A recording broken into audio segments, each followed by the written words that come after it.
महाराष्ट्र के मालगांव में एक परिवार और वहां से निकली 3 लाशें। एक मासूम बच्चा, 30 साल का नौजवान और करीब 60 साल के बुजुर्ग। और 6 महीने के अंदर इन तीनों की हत्या की गई थी। पुरानी कहावत है, जर, जोरू और जमीन, यानी कि लालच स्त्री के प्रति आस्कित और जमीन हर अपराध की वजह होती है। तो इन हत्याओं की क्या वजह थी? आइए जानते हैं इस घटना की असली हकीकत। कहने को तू ऊपर वाली मंजिल में रहती है, लेकिन तुम्हें और निशु को देखे एक अरसा हो गया है। अल्लाह मुझे दे दो इसे। ओ बेटू, ध्यान से ध्यान से। क्या करूँ माँ, तुम्हें तो पता है कैसी हालत है। 4 कदम चलने को भी बहुत डर लगता है। नहीं तो क्या मेरा मन नहीं करता तुम्हारे साथ दिव्या भाभी के साथ बैठूं, दिल की 2 बातें करूं। लेकिन जब दामाद जी जाते हैं तब तो तुम आ ही सकती हो ना यहाँ पे। राजू देखो बेटा, ये तुम्हारी छोटी बहन है ना, और तुम इसके बड़े भाई हो। ये देखो इसके नाक जो है ना मूछे से मिलते हैं। देखिए, कोई चांस नहीं है कि हम ये केस हार जाएं। वो प्रॉपर्टी हमारी ही रहेगी। बस आप कोई गलती मत कीजिएगा। क्या है? मुझे कोर्ट का नोटिस भेजेगा तू? देख देख अपने भाई की करतूत देख। मुझे पहले से ही पता था एक ना एक दिन तू अपना रंग जरूर दिखाएगा। लेकिन एक बात ध्यान रखना, इस जमीन पर अलका का भी उतना ही हक है। तू उससे ये हक छीन नहीं सकता, समझा तू? और कितनी देर खाएगा मेरे बहन के नाम का? पहले ही पापा से 5 लाख रुपए ऐंठ चुका है बिजनेस के नाम। 2 साल पहले यहाँ आया था कि रहने के लिए 1 मिनट जगह चाहिए। पिछले 2 साल से हमारे घर पे बैठा है ऊपर वाले कमरे पे, बांस की तरह कब्जा करके।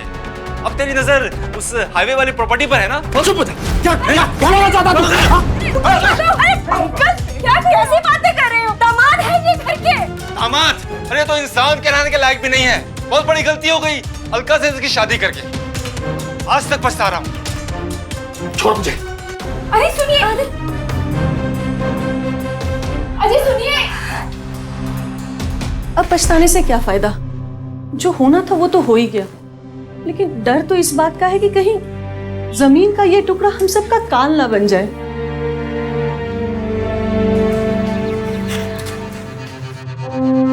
सुनिए, आप शांत हो जाइए। अरे बड़े भैया है वो मेरे, आप उनसे इस तरह बात करते अच्छा लगता है क्या? छोड़िए ना, इस जमीन ने तो जीना हराम कर दिया है। जीना हराम किया है तुम्हारे परिवार वालों ने। जमीन नहीं गई थी कोर्ट, कोर्ट गए थे तुम्हारे बड़े भैया। अलका तुम बहुत भोली हो, लेकिन मैं सब समझता हूँ। ये सब तुम्हें जायदाद से दूर रखने के लिए किया जा रहा है। अरे एक जमीन को लेके आप क्यों महाभारत खड़ा कर रहे हैं? तुम्हें क्या लगता है? तुम्हें लगता है ये मैं अपने लिए कर रहा हूँ? अलका, ये मैं तुम्हारे लिए कर रहा हूँ, निशु के लिए कर रहा हूँ। और एक बात ध्यान रखना, मैं किसी को भी अपने हक को मारने नहीं दूंगा। पंकज बेटा, अपने जीजा जी से इस तरीके से बात करना ठीक नहीं है। लो मैं आ गई।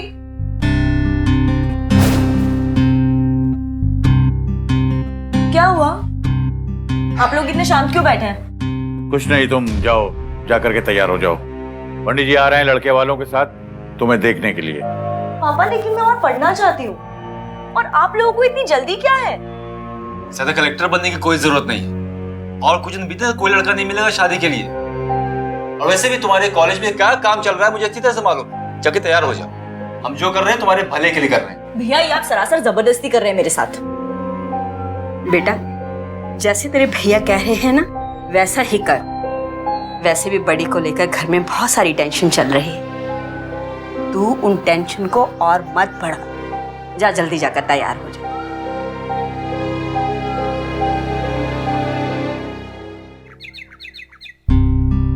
आना आ। जीजू घर में? पागल है क्या? जीजू घर पे होते तो तुम्हें ऊपर बुलाती। अच्छा सुन, निशु के होने के बाद मेरे काफी कपड़े मुझे हो नहीं रहे। अरे अच्छे अच्छे हैं, कारागिरी वाले ब्लाउज है, डिजाइनर साड़ियाँ हैं, सब तू ले ले। चल आ ना। देख, वाह दीदी, ये ब्लाउज कितना प्यारा है। मैं ट्राई करूं? अरे पूछ क्या रही है, तेरे लिए तो है। अच्छा सुन, माँ कह रही थी कि वो लड़का बड़ा अच्छा है। मैं दीदी अच्छा तो हर लड़का होता है, लेकिन मुझे कोई ऐसा लड़का चाहिए कि जब वो रास्ते पर चले तो सारे लड़के उसे देखते रहे। दीदी मैं क्या कह रही थी कि आपने जीजू से शादी करके तो बिल्कुल जैकपॉट मार लिया है।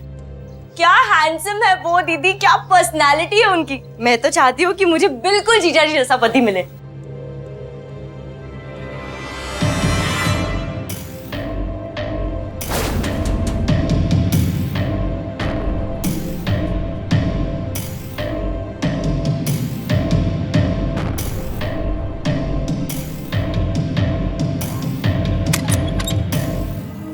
क्या कह रही थी तू?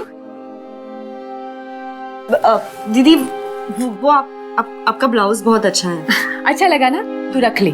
और सुन, भैया से कुछ नहीं कहना, तुझे तो पता है ना सब। भैया में और जीजा जी में इसको लेके जंग छिड़ जाएगी। मैं चलती हूँ। अरे ये ले ले। हाँ वो हो जाएगा। दीदी जल्दी चलो ऊपर। दीदी जल्दी।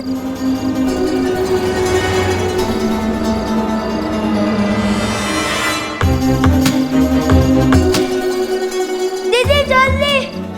कितनी देर? हाँ आ रही हूँ।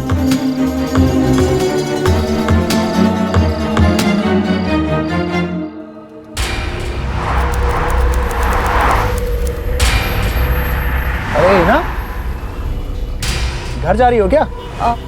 जी आओ मैं तुम्हें छोड़ देता हूँ। नहीं जीजू आप जाइए, आ जाओ, कोई प्रॉब्लम नहीं है। मैं कल मिलती हूँ।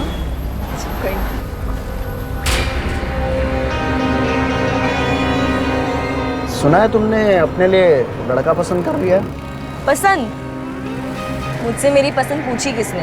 अरे तो हमें ही बता दो, हो सकता है तुम्हारी पसंद का लड़का हम ही ढूंढ दे तुम्हारे लिए। क्या फायदा, हमें जो पसंद है वो तो पहले से ही और किसी के हो चुके हैं। और वैसे भी जो चीज़ हमारी हो नहीं सकती उसकी चाह करने से क्या फायदा।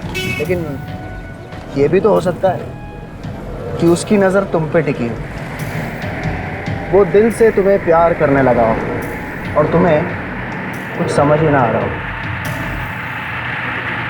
बस जीजू यही रोक दीजिए। क्या हुआ? हम घर पे साथ में नहीं जा सकते ना? ओह हाँ,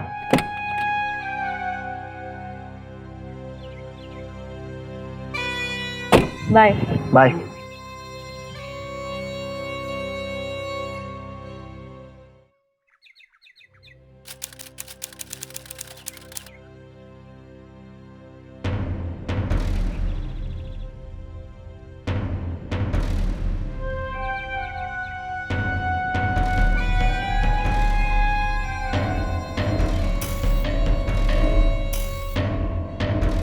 अरे बेटा हिना। हाँ माँ आ रही हूँ।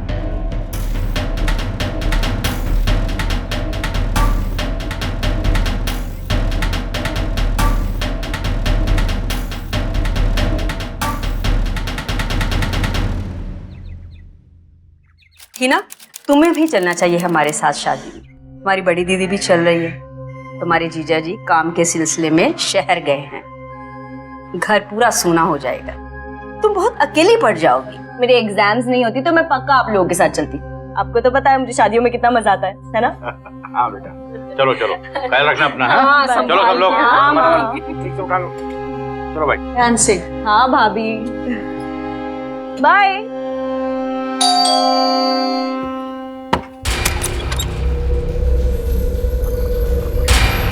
अरे आप? हाँ वो चाबी चाहिए थी ऊपर की। लेकिन आप तो 3 दिन बाद आने वाले थे ना? हाँ वो काम खत्म हो गया इसलिए आना पड़ा। वो चाबी मिलेगी? हाँ लाते हैं।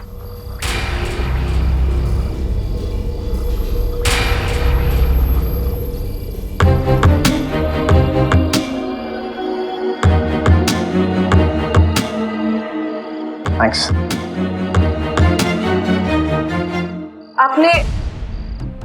आपने खाना खाया? नहीं, वो पास ही में होटल है, वहीं जाके खा लूंगा। मैंने घर पे खाना बनाया है, अगर आप चाय तो यहीं खा लीजिए। तुम नहीं गई सबके साथ? नहीं, मुझे वो एग्जाम्स की तैयारी करनी थी। इसका मतलब 3 दिन तुम अकेले?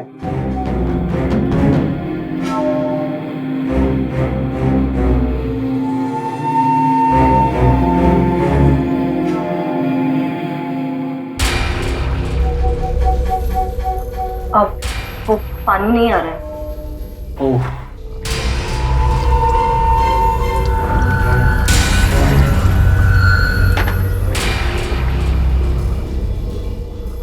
थैंक्स।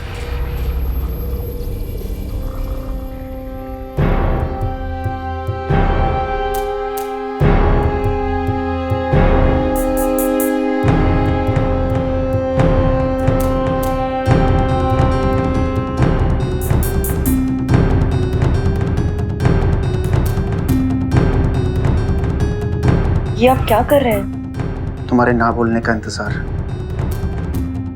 पर ये सब सही नहीं है। आप मेरी जीजा है। सही गलत कुछ नहीं होता है। तुम्हें पता है, तुमने मुझे पागल बना दिया है। सोते जागते बस तुम्हारा ही ख्याल आता है मुझे। सच? तुम सिर्फ मेरी हो, सिर्फ मेरी।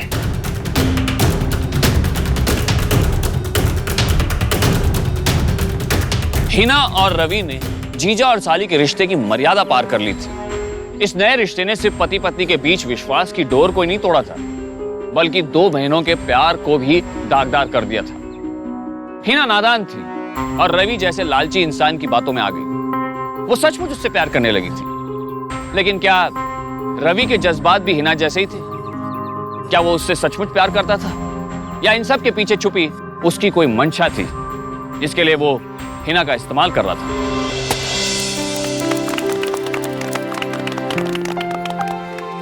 खूब तरक्की करो बेटा, आज तुमने मेरा सर गर्व से ऊंचा कर दिया। क्या हो रहा है सब?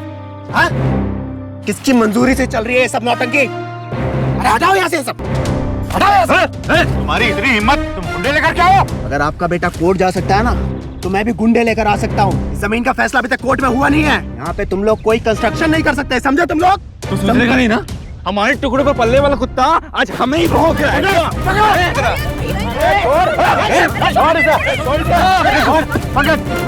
जाओ तुम लोग यहाँ से। देखो ये क्या हो रहा है? पापा रहने दीजिए पापा। दामाद जी, जमीन के टुकड़े के लिए आप पिता समान ससुर को अपमानित कर रहे हैं। ये अच्छा नहीं लगता। मैं सोच भी नहीं सकती हूँ कि आप इस हद तक नीचे गिर सकते। भाभी जी, हद तो आपने मेरी अब तक देखी ही नहीं है। दिखाऊं क्या? मैं आपके हाथ जोड़ती हूँ दामाद जी, चले जाइए आप यहाँ से। दामाद हैं आप इस घर के। ये तमाशा करते हुए आप अच्छे नहीं लग रहे। मैं तमाशा कर रहा हूँ यहाँ पर? मैं तमाशा कर रहा हूँ? मना किया था ना तुम लोगों को, इस जमीन को कोई हाथ नहीं लगाएगा।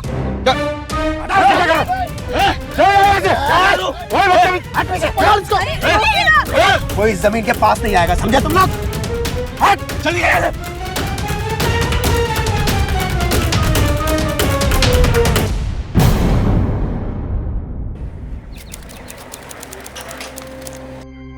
पंकज, बेटा नल में पानी नहीं आ रहा है। अरे भैया, ऊपर भी पानी नहीं आ रहा है। ठीक है, मैं ऊपर जाके देखता हूँ, शायद टंकी में कुछ फंस गया होगा।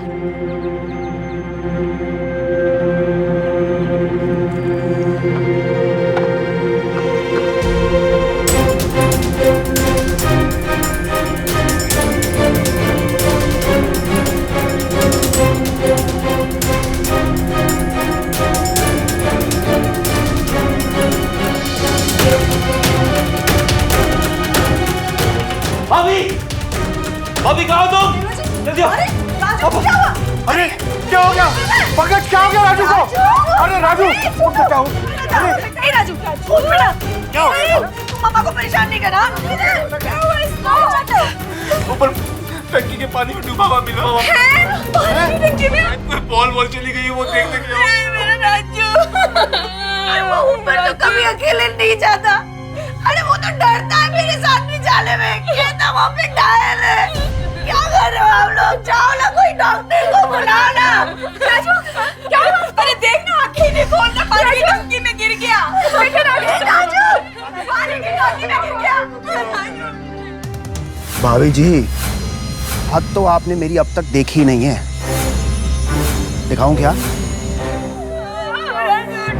राजू दोस्त नहीं मारा है मेरे राजू को, मैं तुझे छोड़ूंगी नहीं।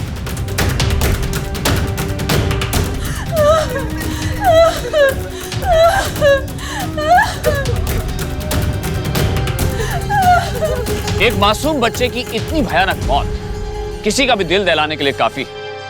पर सवाल यह उठता है कि राजू को इतनी दर्दनाक मौत दी किसने? क्या कसूर था उस मासूम बच्चे का? इस सवाल का जवाब परिवार का हर सदस्य जानना चाहता था। रवि के गाल पर पड़ा दिव्या का तमाचा साफ तौर पर इस बात की ओर इशारा कर रहा था कि रवि शक के दायरे में था। पर क्या यह शक हकीकत के करीब था? यही धमकी दी थी ना तुमने कि तुम्हारी हद किसी ने देखी कहाँ है। एक मासूम बच्चे को मार डाला। वैसे बहुत अच्छा आइडिया था परिवार वालों का प्रॉपर्टी से ध्यान बांटने का। ये जो शख्स तुम्हारे बगल में बैठे हैं प्रताप जी, मैं इनकी बहुत इज्जत करता हूं। नाती था उनका, और प्रॉपर्टी के लिए उस बच्चे का कत्ल करने में तुम्हारा दिल नहीं डाला। सर मेरा यकीन कीजिए, मैंने राजू को नहीं मारा है।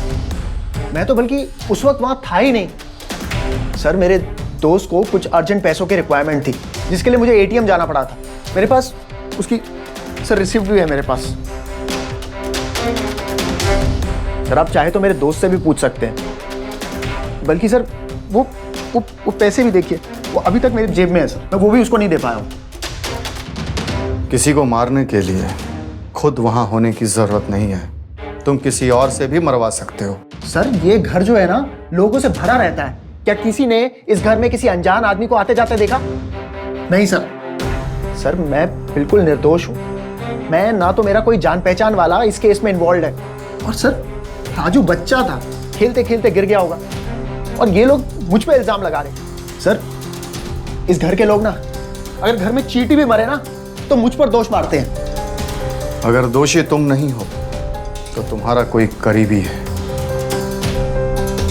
अभी तो मैं तुम्हें छोड़ रहा हूं क्योंकि मेरे पास कोई सबूत नहीं है, लेकिन याद रखना जिस दिन मेरे हाथ सबूत लगेगा तुम्हें घसीटते हुए लेकर आऊंगा और लॉकअप में डालूंगा। अभी तुम जाओ।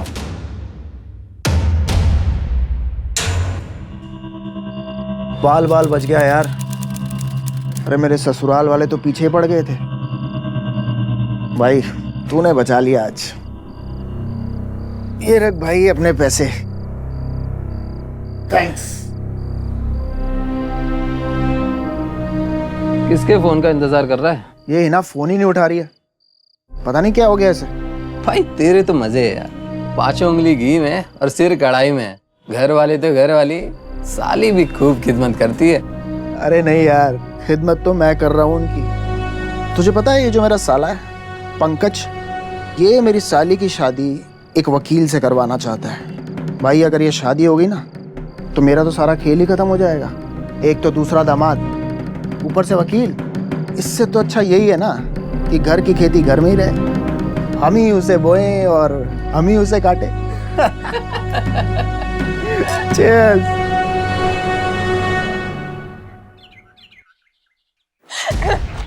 तूने ये नीच और घिनौना काम जमीन के लिए किया ना, तेरे अलावा और कोई कर भी नहीं सकता है।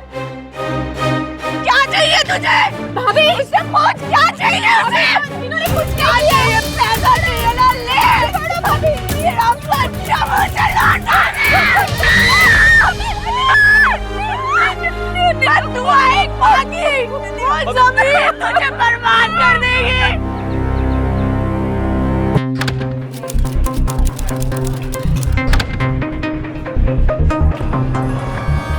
हाय हिना,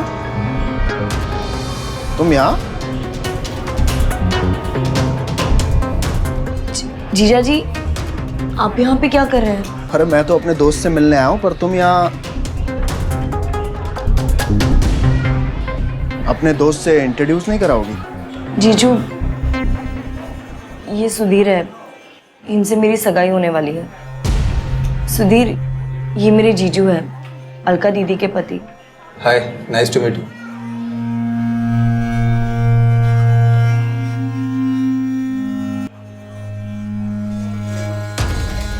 सेम हियर। लगता है मैंने आप दोनों को डिस्टर्ब कर दिया। मैं चलता हूं।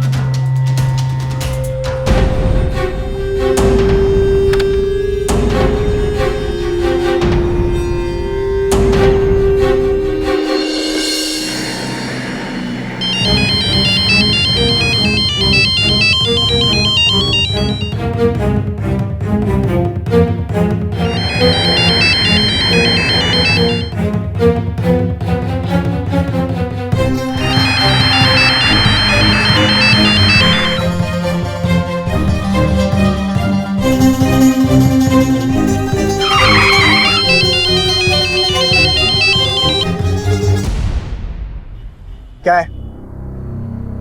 क्यों डिस्टर्ब कर रही हो मुझे? मिल गई तुम्हें अपने मंगेतर से फुर्सत?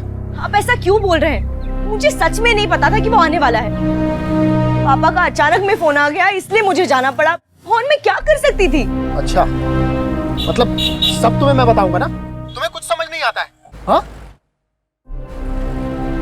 हेलो,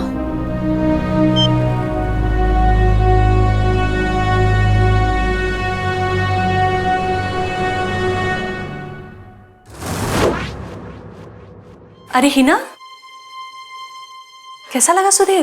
भाभी बहुत तकदीर से मिलता है ऐसा लड़का। आपको सुधीर से पूछना चाहिए कि हिना पसंद आई या नहीं। बहुत किस्मत वाली है अपनी बहन। मुझे शादी नहीं करनी। शादी नहीं करनी मतलब? अरे उसे बोलने तो दे। अब आप प्लीज पीछे मत पड़िए। फिल्मों ने दिमाग खराब कर रखा है इसका। इंग्लैंड से कोई राजकुमार नहीं आएगा तेरे लिए। या फिर तू कहीं और मुंह काला करा रही है आजकल? देवर जी, क्या कर रही है तुम आजकल? बस कीजिए। क्या कर रहा है तुम? पीछे हटिए। हिना, जा बेटा अंदर। क्या है? जवान लड़की है, उसके भी कोई अरमान होंगे ना। और सब कुछ तो इतनी जल्दी में हो रहा है, संभाल नहीं पा रही होगी वो अपने आप को। मैं बात करती। और हाँ, ऐसे जोर जबरदस्ती से ना कभी शादियां नहीं होगी। अब प्लीज पीछे मत बोलिए। मैं लड़के वालों को जुबान दे चुका और ये शादी तो अब होकर ही रहेगी।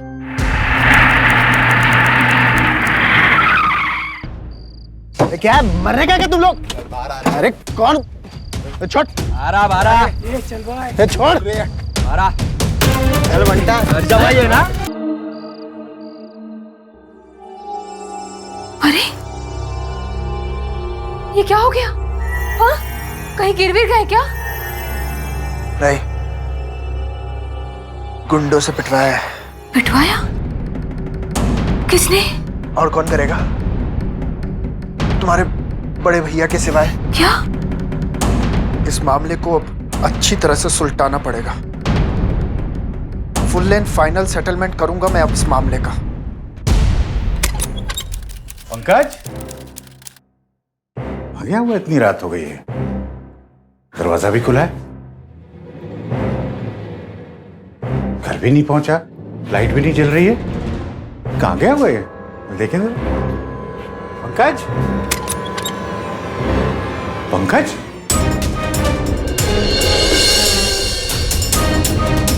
पंकज, पंकज, पंकज। सर, लगता है मामला रॉबरी का है। चोरों ने गले से सोने की चैन और हाथ से कड़ा निकाल दिया है सर। सर, लगता है डाका डालने आए होंगे, पकड़े जाने के डर से मार डाला सर। ये चोरी का मामला नहीं लगता है। पिछले 3 महीनों में इस घर में ये दूसरा कत्ल हुआ। ये कोई बहुत ही सोची समझी साजिश है। प्रताप जी ने पहले अपने नाती को खोया, फिर अब बेटा। ये कोई बाहर का आदमी नहीं कर रहा है, इन्हीं के जान पहचान का है कोई जो ये सब कुछ कर रहा है। इन्फॉर्मर्स को अलर्ट कर दो। आम सुनार चोरी का माल नहीं खरीदता है। ये खूनी कोई ना कोई सुराग तो जरूर छोड़ेगा। मैं आपके हाथ जोड़ती हूँ, पंकज भैया को श्रद्धांजलि मत दीजिए। उनको स्वर्ग में भी शांति नहीं मिलेगी। क्या बोल रही हो भाभी? क्या ये मुझे कहना पड़ेगा कि ये क्या और क्यों हो रहा है? मानती हूँ मैं पति है तेरा, लेकिन आज जिसकी लाश पड़ी है तेरा भाई था, जिसकी सलामती के लिए तूने सालों साल राखी बांधी थी। और तुम्हारे ही स्वाद में उस राखी की लाश न रखी। आप लोग बेकार में मुझ पर शक कर रहे हैं। अरे मैं तो शहर में ही नहीं था, मुझे इस बारे में कुछ भी नहीं पता है। बल्कि अलका ने मुझे रात को कॉल किया था, तभी मुझे पता चला और तभी मैं आज सुबह यहाँ आ पाया हूँ। भाभी आप मत बुलाओ तुम मुझे इस नाम से। पहले राजू फिर पंकज। एक हंसते खेलते परिवार के दो चिराग अचानक बुझ गए। राजू की मौत का रहस्य अभी सुलझा नहीं था, लेकिन पंकज किसी हादसे का नहीं बल्कि एक बहुत ही सोची समझी साजिश का शिकार था।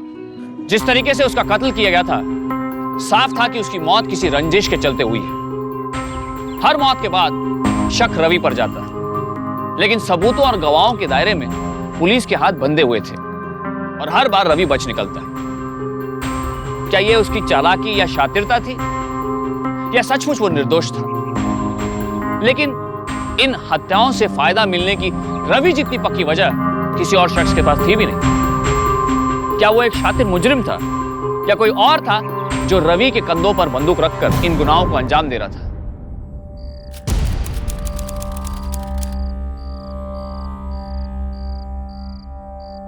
बेटा कहाँ थी अब तक आप? पापा क्लासेस में थी, और कहाँ होंगी? अच्छा, इतनी देर? वो पापा आरती को मेरे नोट जेरोक्स कराने थे तो उसी में देर हो गई। ये आरती आपको कहाँ मिली? पापा ये कैसा सवाल है, आरती तो मुझे रोज मिलती है ना। और आप आज घर कैसे आई? पापा रोज की तरह बस में आरती के साथ। बस में आरती के साथ? नमस्ते अंकल, आप यहाँ? हाँ बेटा, वो बस की स्ट्राइक है ना, तो सोचा कि हिना कैसे आएगी, इसलिए उसे लेने आ गया। हिना को लेने? हाँ। लेकिन लास्ट 1 महीने से तो वो कोचिंग क्लासेस में आई ही नहीं है। इनफैक्ट लास्ट 10 दिनों से तो मैंने उसे देखा भी नहीं। अब मैं जाऊं अंदर?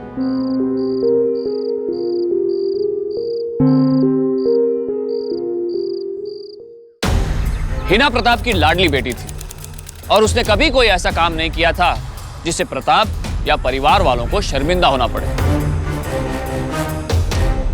तो फिर ऐसी क्या बात थी कि उनकी आज्ञाकारी बेटी बिना डरे अपने पिता से झूठ पे झूठ बोले जा रही थी? यह बात प्रताप को बहुत खल रही थी और अब उन्हें इस मामले की तह तक पहुंचना था।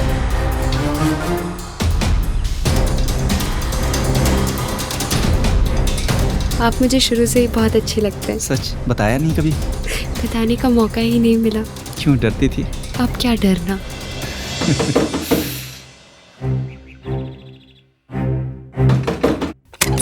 अरे मना किया था ना डिस्टर्ब करने।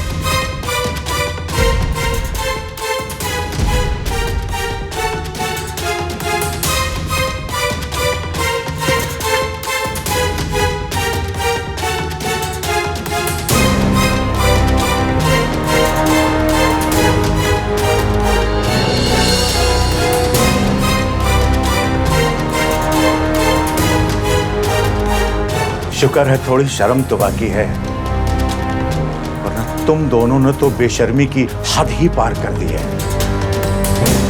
पापा मैं इनसे प्यार करती हूँ और उन्होंने वादा किया है कि मुझसे शादी करने वाले हैं। संगत का असर है, जो सही और गलत में फर्क महसूस नहीं हो रहा है। अरे तुम क्या बोल रही हो? तुम अपनी आवाज भी सुन रही हो? ये पाप करने के लिए तुम्हें यही आदमी मिला था। भूल गई तुम कि ये तुम्हारी बहन अलका का पति है, और तुम्हें यह भी याद नहीं रहा कि इसने तुम्हारे भाई को और राजू को मारा है। अरे आप बहुत ज्यादा बोल रहे हो, समझे आप? अरे पूरे परिवार का सर्वनाश करके अब तुम मेरी बेटियों को बर्बाद करने पर तुला है। बाबूजी अब क्या? अरे हट और बैठ चल तू, आजा हट उधर।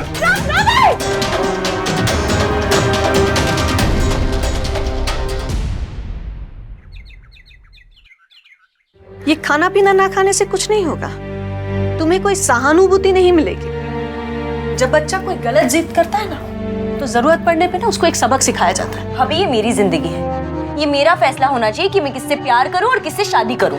इतनी खुदगर्ज मत बन ही ना। अभी अभी पापा ने 2 अर्थीयों को उठाया है, सुकून से एक डोली उठाने का तो मौका दे। और हाँ, तू जिस सुनहरे सपने के पीछे भाग रही है ना, आंख खोल और देख, वो सपना नहीं है, एक हैवान है जिसके हाथ तेरे ही राजू और भैया के खून से रंगे हुए हैं। इससे पहले हीना की कोई और अनर्थ हो। नींद से जाग जा।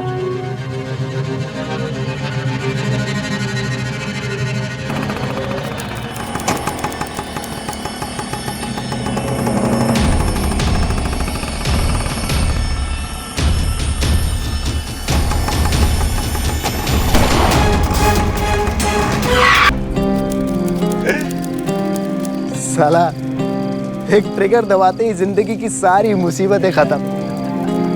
ये बंदूक भी कमाल की चीज बनाई है।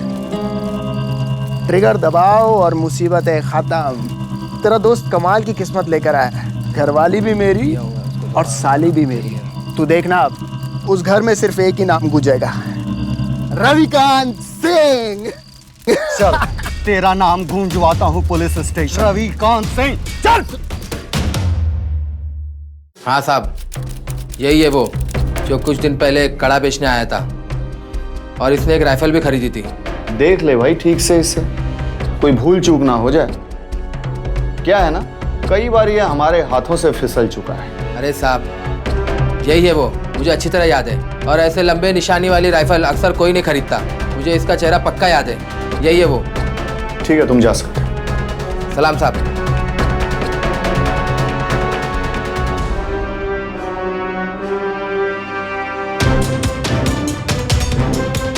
इस बार तो तुम शहर से बाहर भी नहीं गए थे और गवाहों की इतनी लंबी लिस्ट भी तुमने हमारे पास छोड़ दी है। मेरी बात मानो, कबूल कर लो। देखो, कबूल करने में ही तुम्हारी भलाई है और तुम्हारे केस में तो मैं बहुत ही पर्सनल इंटरेस्ट लूंगा कबूल करवाने में। जानते हो क्यों? क्योंकि मैं प्रताप जी की बहुत इज्जत करता था। पंकज और प्रताप जी का कत्ल तूने ही किया है और राजू को भी तुम्ही ने मारा है, क्योंकि इन लोगों ने बता दिया कि पंकज का जेवर और प्रताप जी को जिस बंदूक से गोली मारी गई थी वो दोनों चीजें तुम्हारे पास मिली हैं। बोल। सर, मैं मानता हूँ कि ये जेवर बेचकर मैंने वो बंदूक खरीदी थी, लेकिन मैं सच कह रहा हूँ, मैंने किसी का खून नहीं किया है। अरे तूने खून नहीं किया तो किसने खून किया? बताओ। हिना। देखो, हम ये नहीं कह रहे हैं कि सारे मर्डर्स तुमने किए हैं। तुम्हें डरने की कोई जरूरत नहीं है। सच सच बताओ। ऑफिसर, आपका दिमाग तो ठीक है। अरे उसका चेहरा तो देखिए, कितना मासूम है। और वो अपने पापा और भाई का खून क्यों करेगी? और आप उस दरिंदे की बात पे विश्वास कर रहे हैं जो एक ऐसा जानवर है जो प्रॉपर्टी के लिए अपने ही बच्चे को निगल सकता है। मैडम, हम इसकी बातों पर यकीन नहीं कर रहे हैं, ना ही इसके स्टेटमेंट्स पर यकीन कर रहे हैं। इसलिए तो हम हीना से पूछ रहे हैं कि वो ये कबूल कर ले कि ये मर्डर्स उसने नहीं किए। फिर मैं इसे बताऊंगा कि झूठ बोलने का अंजाम क्या होता है। फिर ये मर्डर तो क्या, अपने पैदा होने पर भी अफसोस करेगा। सच सच बता, तूने क्यों मारा? तुम बोलती क्यों नहीं है कुछ? बता दो, तूने मुझे बताया था कि ये सारे खून तूने किए हैं। बोलना, बोलना। मैंने ये सारे मर्डर्स किए हैं।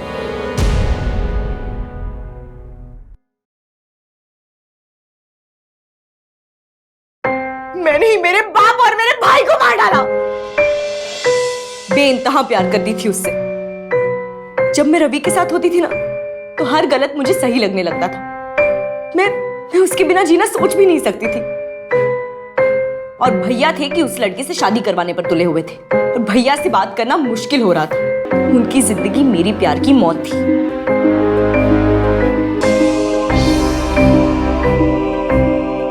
हीना, पंकज भैया का कत्ल तूने किया? अरे मैं तो सोच भी नहीं सकती हूँ कि ऐसे घिनौने और खतरनाक हादसे को तू अंजाम दे सकती है। अरे हम तो कुछ और ही सोच रहे थे। हिना, उन सबको बताओ कि तुमने पापा के साथ क्या किया। क्या? हिना, तुमने अपने पापा को मारा? बता, बता तूने अपने पापा के साथ क्या किया? बता, क्या किया अपने पापा के साथ? तुम्हें मेरे पापा को मारना ही पड़ेगा। नहीं तो सब खत्म हो जाएगा। ना ही तुम्हें वो जमीन मिलेगी और ना ही हमारी शादी हो पाएगी। अरे तेरा दिमाग खराब हो गया है क्या? इश्क लड़ाना एक बात होती है और किसी की जान लेना दूसरी। अरे कैसी फिल्मी बातें कर रही है तू? तुझे ये सब आसान लगता है? देख, हम कुछ सोचते हैं, कुछ ना कुछ सॉल्यूशन जरूर निकलेगा। देख, पंकज भैया के साथ जो कुछ भी हुआ वो बहुत बुरा हुआ, लेकिन तू ये भी तो देख, भगवान हमारे साथ है, अपने आप हमारा रास्ता साफ कर दिया है ना? तू भी ना। तुम्हें क्या लगता है कि पंकज भैया का रास्ता ऊपर वाले ने साफ कर दिया? नहीं। कहना क्या चाहती है तूने? हाँ, मैंने ही पंकज भैया को मार दिया। अगर मैं उन्हें नहीं मारती ना तो वो तुम्हें मरवा देते और मेरी शादी उस लंगूर के साथ हो जाती। एक काम करो, ये लो और इसे जाकर कहीं बेच दो और जो पैसे मिले उससे एक लॉन्ग रेंज राइफल खरीदना।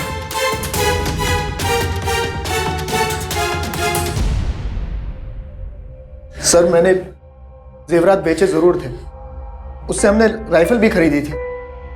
मैं इसके साथ गया भी था पापा को मारने, लेकिन सर मैंने गोली नहीं चलाई। सर मैं बहुत डर गया था, लेकिन जब 2 घंटे बाद मुझे उनकी मौत की खबर मिली तो मुझे यकीन हो गया कि सर कि किसी ने पापा को मारा है। किसी को तो करना ही था ना।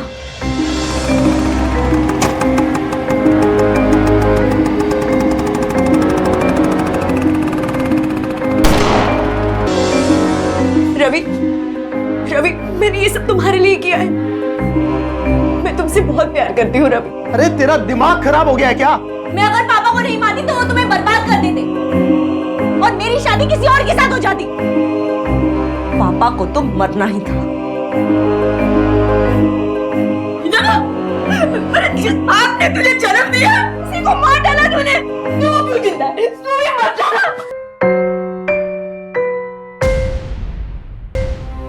तूने राजू को मारा नहीं ना?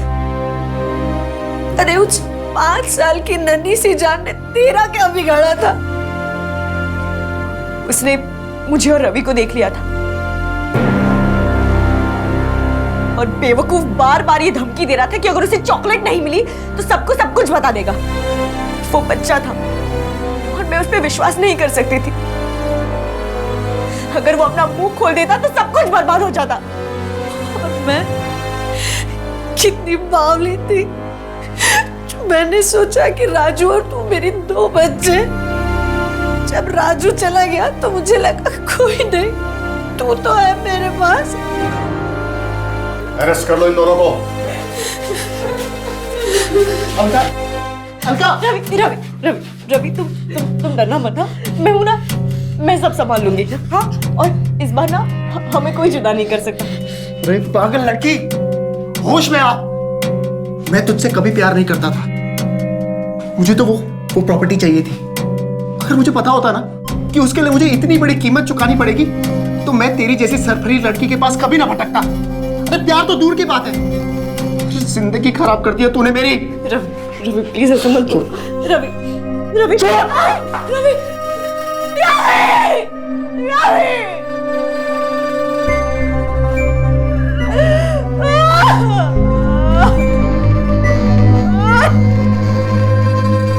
आईपीसी की धारा 302 के तहत हिना को गिरफ्तार कर लिया गया, जिसमें उसे उम्र कैद या सजाए मौत तक की सजा दी जा सकती है। और जहां तक रवि का सवाल है तो हिना के साथ अपराध में साझेदार होने के लिए आईपीसी की धारा 300 के तहत उस पर मुकदमा चलाया गया। प्यार के मोह में अंधी एक लड़की ने और लालच में लिपटे एक इंसान ने चौंका देने वाले जुर्म की खतरनाक इबारत लिख डाली।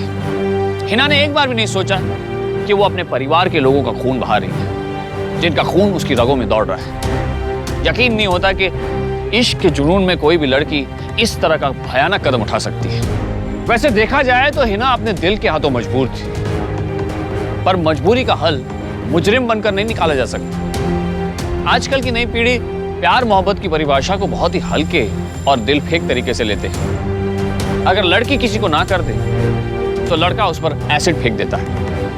प्यार में नाकामयाबी मिले तो सुसाइड कर लेते हैं, और ये सब करते हैं प्यार के नाम पर। वो एक बार भी नहीं सोचते कि प्यार कभी इंसान को गिराता नहीं, बल्कि इंसानियत का पाठ सिखाता है। सच्चाई, एतबार, दया, माया, ये सब प्यार के ही रूप होते हैं। इनके बिना प्यार अधूरा है।